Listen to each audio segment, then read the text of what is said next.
The Lord be with you. A reading from the Holy Gospel according to Mark.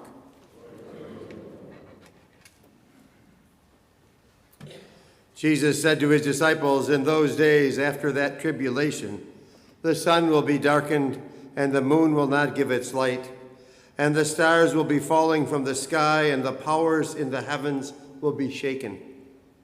And then they will see the Son of Man coming in the clouds with great power and glory. And then he will send out the angels and gather his elect from the four winds, from the end of the earth to the end of the sky." Learn a lesson from the fig tree.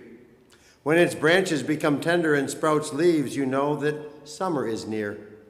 In the same way, when you see these things happening, know that he is near, at the gates. Amen, I say to you, this generation will not pass away until all these things have taken place. Heaven and earth will pass away, but my words will not pass away. But of that day or hour no one knows, neither the angels in heaven nor the Son, but only the Father. The Gospel of the Lord.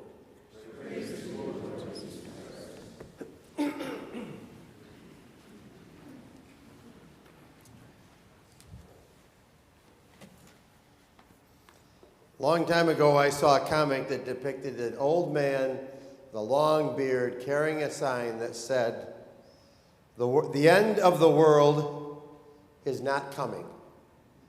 You will just have to learn to cope with things along with everybody else." As we near the end of the liturgical year, our readings take on an apocalyptic character.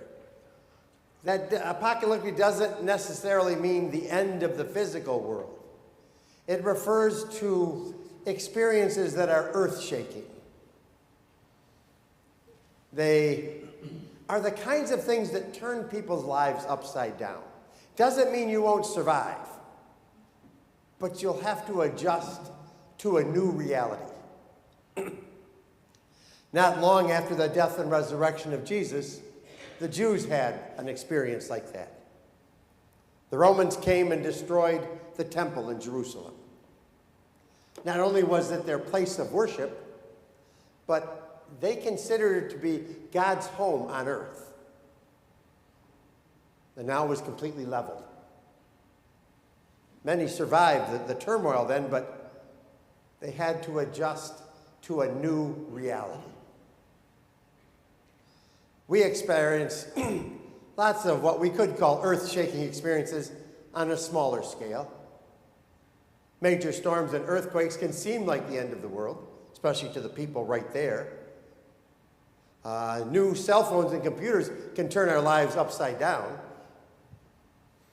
Dealing with cars and TVs that are smarter than we are can drive us crazy.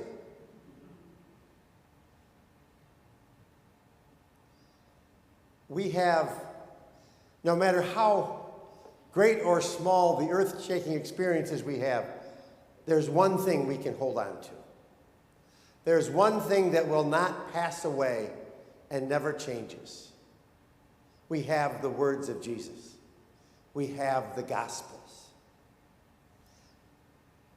Whether we are facing great change or the same old thing, the gospel is our guide. The way of Jesus never changes. We always have his example and his direction. We are always called to be people who are loving and compassionate. We are called to be people who are merciful and forgive. We are people who serve and put the needs of others before our own.